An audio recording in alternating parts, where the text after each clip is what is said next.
கறி சாப்பிடணும் போல இருக்கு, ஆனா கையில காசு இல்லையே.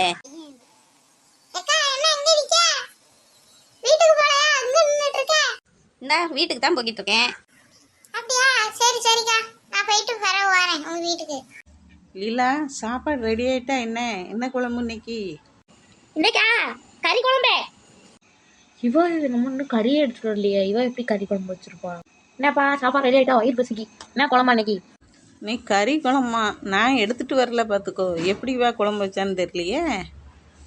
எப்படி இருந்தா என்ன, எப்படியோ நமக்கு சாப்பாடு கிடைச்சா சரி. அப்பா, நல்ல கமகமன்னு இருக்கு சிக்கன். இன்னைக்கு ஒரு பிடி பிடிக்க வேண்டியதான். நம்ம வாழ்க்கையே வேலை பார்த்தே கழிஞ்சிரும் போல. கொஞ்ச நேரமாவது ஃப்ரீயா நிப்போம். என்னக்கா அங்கே நிற்கீங்க? அதான் இல்லாட்டி ஏற்கனவே வேலை பார்த்துட்டே இருக்க வேண்டியது. உனக்கு என்ன, நீ ஏன் சமைக்க? நீ நல்லா படுத்துட்டு போன பார்ப்பேன், டிவியை பார்ப்பேன், ஏதோ நெட்ஃபிளிக்ஸ்லாமே அதெல்லாம் பார்ப்பேன். நீ எனக்கு அப்படியா?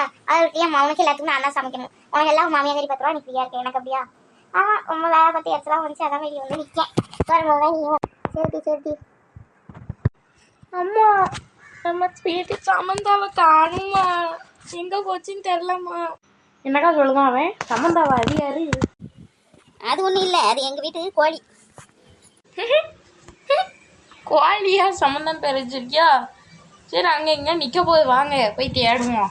ஏம்மா சீக்கிரமாமா, எனக்கு பிடிச்சிட்டு போற பேராங்க நம்ம சமந்தாவை. பக் பக் பக் பக் பக் சமந்தா.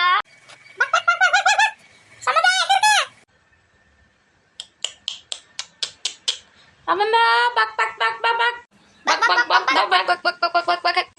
எங்க பேர் ஒத்தரோசா? என்ன 3 பேரும் ஒன்னா சேர்ந்து பக் பக் பக்கன்னு கிடக்காவோ? அதான் தெரியல. கிட்டாக்கா போய் கேட்போமா?